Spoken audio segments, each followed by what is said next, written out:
안녕하세요. 푸른늑대입니다. 제가 요즘 많이 이야기하고 있는 것 중에 하나가 이륜차에게 전용도로와 고속도로를 허용하라는 것이죠.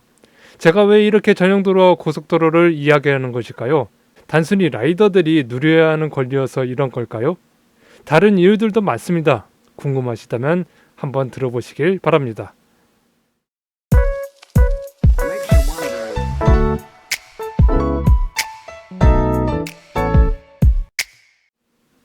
바이크가 전용도로와 고속도로에 올라가야 한다고 우리 라이더들이 이야기하면 바이크에 대해서 잘 모르시는 분들은 대부분 안전 때문에 올라가면 안 된다고 입을 모아 말하곤 합니다. 그런데 저번 영상에서 말씀드렸다시피 그 안전이라는 것이 상대적일 수는 있지만 절대적이지는 않다고 말이죠. 그럼 왜 우리 라이더들은 그렇게도 전용도로와 고속도로를 올라가야 하는 것일까요? 그 이야기를 해보고자 합니다. 주간이라면 뭐 다들 활동하는 시간이기에 집 밖에서 혹은 일하는 사무실에서도 작은 소리건 큰 소음이건 우리는 항상 소리를 듣습니다. 그런데 야간이라면 그 소리라는 요소가 조금 다르게 적용된다는 점이죠. 특히 늦은 밤 잠을 자야 하는 시간이라면 더더욱 소리에 민감해지게 됩니다. 네? 전용도로와 고속도로의 통행의 이유를 이야기하면서 왜 소리를 거론하냐고요? 당연히 관련이 있습니다. 전혀 관련이 없다고 할 수 없는 상황이기 때문이죠. 바이크를 나쁘게 생각하시는 분들이라면 꼭 하시는 말씀이 있습니다.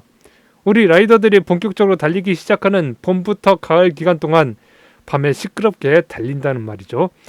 그런데 제가 그 말을 가만히 생각해 보니까 좀 이상하다는 생각이 들었습니다. 시끄럽다. 바이크는 국도만 다녀야 하니까 당연히 거주구역을 지나가는 경우가 많이 생깁니다. 만약 라이더가 먼 거리를 달려가면서 늦은 밤에도 달리는 경우가 있겠죠. 물론 한가한 도로를 달리고 싶어서 밤에 달리는 분들도 계실 겁니다. 그런데 그렇게 야간 라이딩으로 어디론가 이동하시는 분들에게 무작정 시끄럽다고만 해야 할까요? 그 시끄러운 소리 듣기 싫으시다면 바이크를, 라이더들을 욕하는 것이 아니라 우리들이 전용도로와 고속도로를 달리게 해달라고 해야 되는 것 아닌가요? 전용도로와 고속도로는 도시 혹은 지역을 연결하는 간선의 성격이 크기 때문에 주거지역에서 굉장히 멀리 떨어져 있다는 특징을 가지고 있습니다. 그래서 많은 차량들이 빠르게 다녀도 주거지역에선 그 소리를 듣기가 힘들죠. 하지만 현재 우리 라이더들이 다니고 있는 도로는 거의 지선도로이며 어쩔 수 없이 도심 한복판 혹은 주거지를 가로지르며 가야 한다는 점이죠. 도로에 대한 정확한 사전적 의미는 다음 시간에 영상에서 자세하게 다루도록 하겠습니다. 오늘의 영상은 그게 아니니까 큰 틀에서만 이야기하고요. 하여간 라이더들은 밤이건 낮이건 필연적으로 도심 중앙에 사람들이 많은 길을 달릴 수밖에 없다는 것입니다. 도로교통법도 그렇게만 달리라고 억압을 하고 있고요. 그럼 생각해 봅시다. 정말 우리 라이더들이 낮이건 밤이건 시끄럽게 소음을 유발하는 주요 원인이라고 생각한다면 전용도로와 고속도로를 달리도록 해줘야 하는 것이 맞는 것 아닌가요? 여러분과 제가 살고 있는 거주지역에 가까이 있는 지선도로를 달리게 하는 것이 아닌 전용도로와 고속도로를 달리게 하는 것이 맞는 것 아닌가요? 바이크가 옆에 지나가면 시끄러워! 소리를 지르고 욕하면서 바이크가 전용도로와 고속도로에 들어가게 해달라고 하면 위험해 안 돼 라는 말만 하고 뭔가 좀 이상하다는 생각이 들지 않으십니까? 그럼 시끄러운 것을 감수하더라도 우리 라이더들의 안전을 생각하겠다는 의미인가요? 아니면 시끄러우니까 다니지 말라는 뜻인가요? 그것도 아니면 다니는 것은 좋은데 시끄럽게 다니지 말라는 뜻인가요? 바이크는 아무리 조용하게 달리려고 해도 사륜차보다 시끄러울 수밖에 없습니다. 이것에 대해서도 나중에 영상으로 심도 있게 다뤄드리도록 하겠습니다. 하여간 이러한 앞뒤 좀 이상한 말을 하는 사람들에게 한마디 하고 싶습니다. 당신들이 시끄러운 상황을 조금이라도 덜 겪고 싶으시다면 바이크의 전용도로와 고속도로의 통행을 막지 말고 허용해달라고 해주십시오. 그럼 사람들이 밤에 혹은 낮에 잠을 자건 길을 걸어다니건 10번 넘게 들어야 할 우리 라이더들의 배기음을 최소 절반 이하로 횟수가 줄어들게 될 겁니다.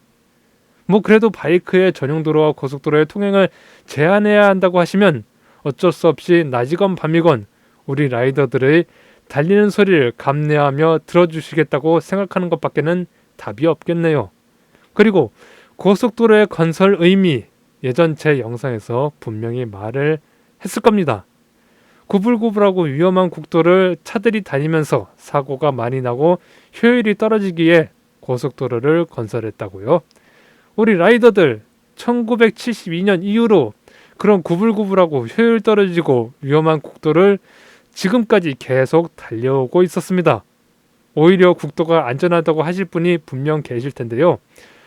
고속도로만 달려보시고 산길 와이딩 코스는 달려보시지 않으셨나요? 대관령의 그 험준한 국도를 달려보셨나요?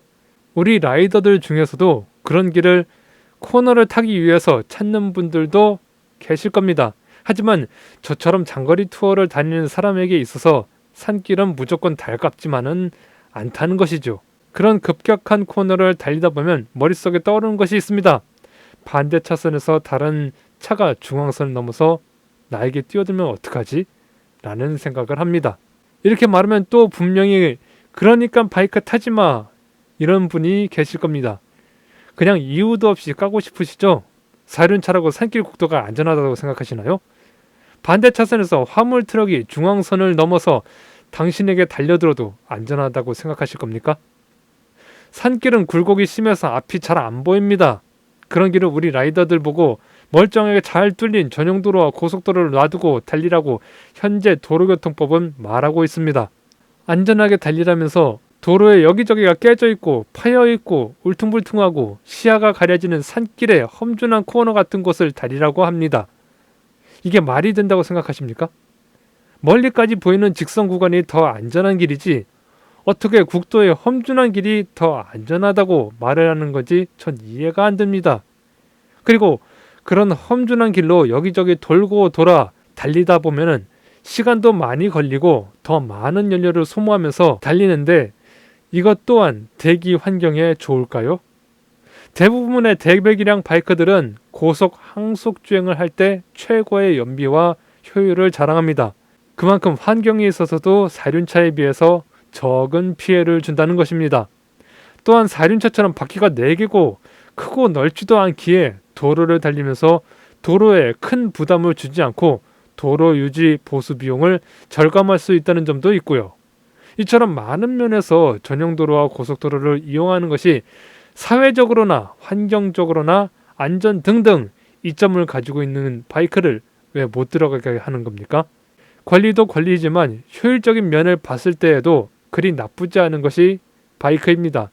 그저 우리 라이더들이 과속을 하고 싶어서 전용도로와 고속도로를 올라가게 해달라는 것은 아니라는 말이죠. 그저 우리 라이더들이 그만한 사정과 이유가 있는데 왜 그리도 무조건 막아야 한다고 말하는지 그 이유를 알 수 없다는 것입니다. 정말 안전을 걱정해 준다면 좁고 혼잡한 도심 한복판을 달리며 사고 확률을 높이는 것이 아닌 크고 넓은 길을 달리게 해줘야 한다는 것이지요. 저처럼 이렇게 체계적인 이유를 말하는 것도 아니고 고등학생들이 오토바이 타고 올라와서 개판이 된다. 배달 오토바이들이 판을 친다. 라면서 그저 상상의 가상현실을 머릿속에 펼친다는 게 그냥 안타깝기만 합니다. 그리고 바이크에 대한 인식이 딱 그 정도에서 멈춰 있다는 것이 참 자신이 그런 모습만 봐왔다고 그것이 다라고 확증 편향적인 생각과 정중지와 사상으로 무장한 사람들 이제 좀 버릴 시기가 되지는 않았는지 묻고 싶습니다. 그리고 그런 생각과 사상을 버릴 수 없다면 2륜차건 4륜차건 떠나서 차량 구분 없이 어떠한 도로에서 먼 거리를 더욱 안전하고 편하게 달릴 수 있는지를 생각해 봤으면 좋겠습니다.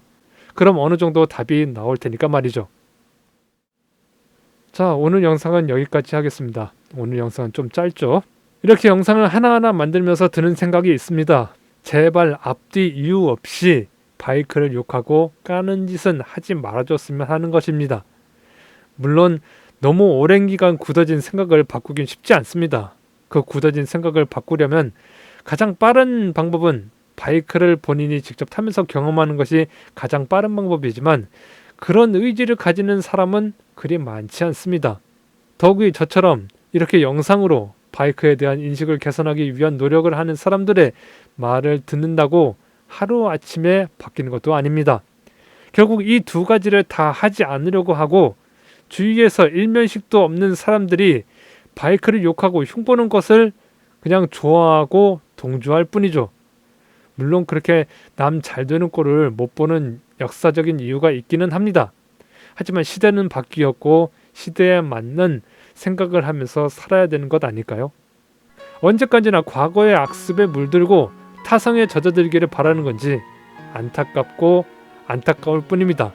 그나마 다행인 점은 희망이 남아있는 것이고 그 한 줄기 희망을 놓을 수 없다는 것이죠.